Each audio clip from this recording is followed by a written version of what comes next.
Hello. You don't know me, so I won't give you my name. You can know me simply as a shadow. My story begins when I was 7 years old.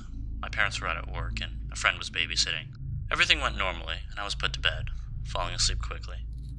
I had a horrible nightmare full of pain, blood, and death. I awoke to my parents' screams. I remember that there was something wet and sticky all over me, though I didn't know what it was. When I stepped into the living room, I froze at the scene before me. The babysitter, at first, seemed to simply be asleep on the couch.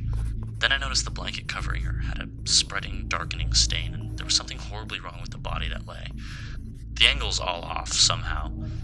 My parents screamed again when their eyes found me, my mother rushing almost immediately to me, asking if I was alright. Soon, I realized my clothes were drenched in bright, crimson blood. I was absolutely fine, without a scratch. This was the first incident. The second happened some weeks later, when I was at a friend's house for a sleepover. There were several girls, and when we woke up the next morning, we found one girl in the bathroom, hung. After that, there were numerous incidents, all happening within the span of 2 years. Any friends I had were dead, as well as my mother. I became obsessed, researching the meanings of the nightmares I had been having, always on the night of an incident. Only when my father was killed did I truly give up. I was utterly numb, emotions and thoughts only occasionally crossing my mind. I lived in a state of almost total isolation, and things were alright for several years. Until that night. I went to sleep, the nightmares worse than usual. I somehow forced myself to wake up, right in the middle of a dream, blinking sleepily in the dim light of what I thought was my room. I held something wet and sticky in my hands, and when I realized I was standing up, I stepped back. My foot crunched through dead leaves, and my eyes finally adjusted to the gloom. I was standing in the middle of some forest, all the trees dead. Something dripped onto my bare feet, and I instinctively looked down. I just screamed and screamed and screamed. In my hands was a little girl's head.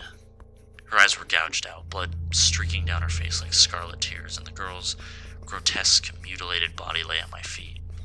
A young boy lay several meters away, his body similarly gutted. My clothes, a black hoodie and dark jeans, were drenched in blood, as was my long black hair. My sanity drained away completely at that point, and I began laughing hysterically, now realizing that every horrible thing that happened to me over the past years had been me. I was the monster. I was the one who had murdered everyone I loved. And the worst part, I just didn't care. I'm now traveling from town to town, waking up every morning surrounded by the dead I've killed during the night. I decided to publish this story in recognition of those I've murdered and their families.